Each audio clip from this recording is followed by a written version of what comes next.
Today, we're diving into one of the most chaotic, exciting, and just transformative periods in all of history, the 19th century. We're going to see how 100 years of revolution, invention, and massive social change didn't just influence art, it completely tore up the rulebook and started over. I mean, that's really the question at the heart of it all, isn't it? The old, comfortable world of kings and empires, of rock-solid faith and knowing your place in society, well, it was collapsing. It was just falling apart. So, how did people, and especially artists, even begin to make sense of any of it?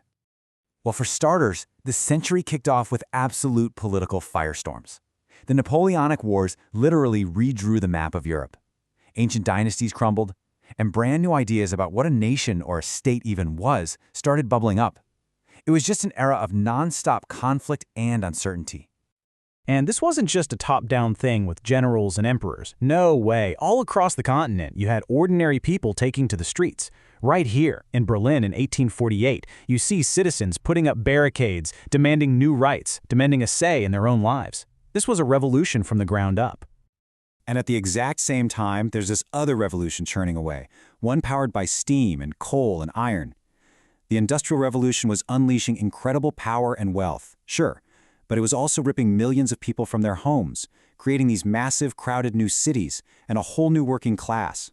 The world was just getting louder, faster, and a lot smokier. And this image just captures that new pace of life perfectly. Things like the railway, the telegraph, they were fundamentally changing the meaning of time and space. I mean, think about it. For the first time in all of human history, you could travel faster than a horse could run. The basic human experience of the world was being rewritten day by day. Okay, so if you're an artist living in the middle of all this chaos, what do you even do? What do you paint? The old go-to subjects, myths, Bible stories, fancy portraits of aristocrats, they suddenly felt, well, kind of pointless. Art needed to find a new job, a new language for this completely new world. So how did they do it? Well, one of the first reactions to all that social chaos was to look for a deeper, more lasting kind of order.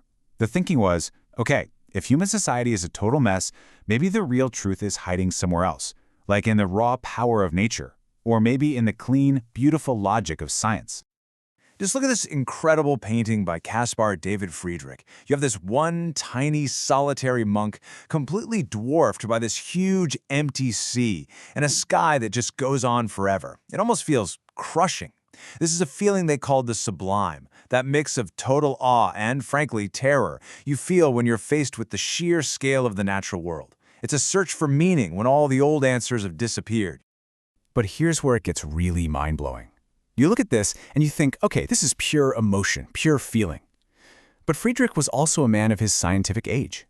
And believe it or not, he built this entire vast emotional painting on a perfectly precise mathematical curve, a parabola.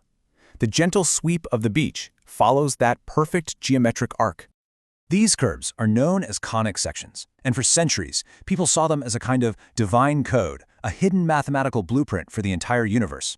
So faced with the chaos of his time, what does Friedrich do? He imposes this perfect, eternal, geometric order onto the wildness of nature.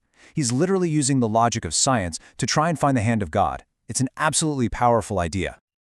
All right, so that search for scientific rules led other artists down a totally different path. They weren't looking for hidden geometry in a landscape. No, they were looking for the basic laws that governed the one thing they worked with every single day: light and color. And it all kind of starts with this guy, a chemist named Michel-Eugène Chevreul. And get this, he wasn't an artist at all. He managed a tapestry factory, and he just wanted to figure out why some color threads looked bright and vibrant next to each other, and others just looked muddy.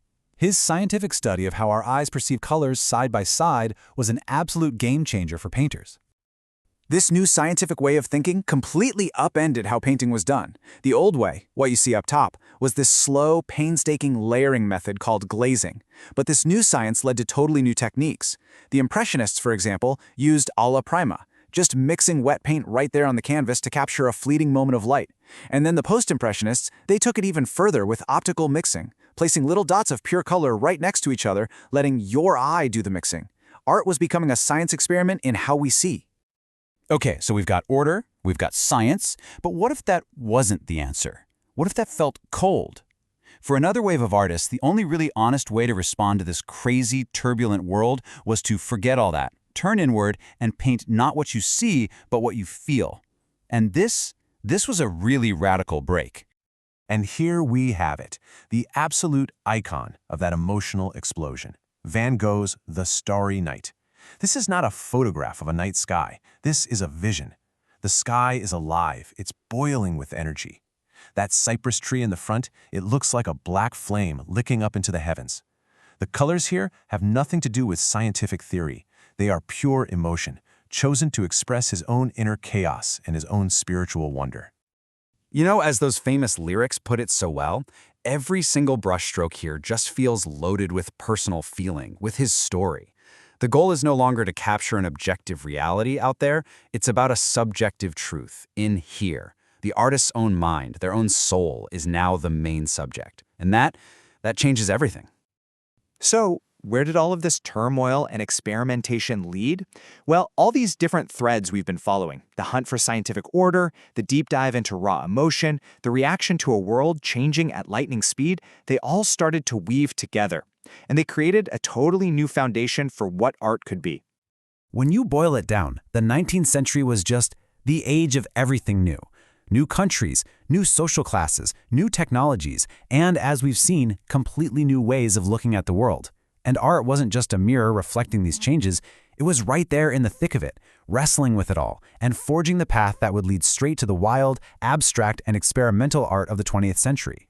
The artists of the 19th century had no choice but to ask really fundamental questions about what art was even for, in a world that didn't look or feel like the one their parents knew.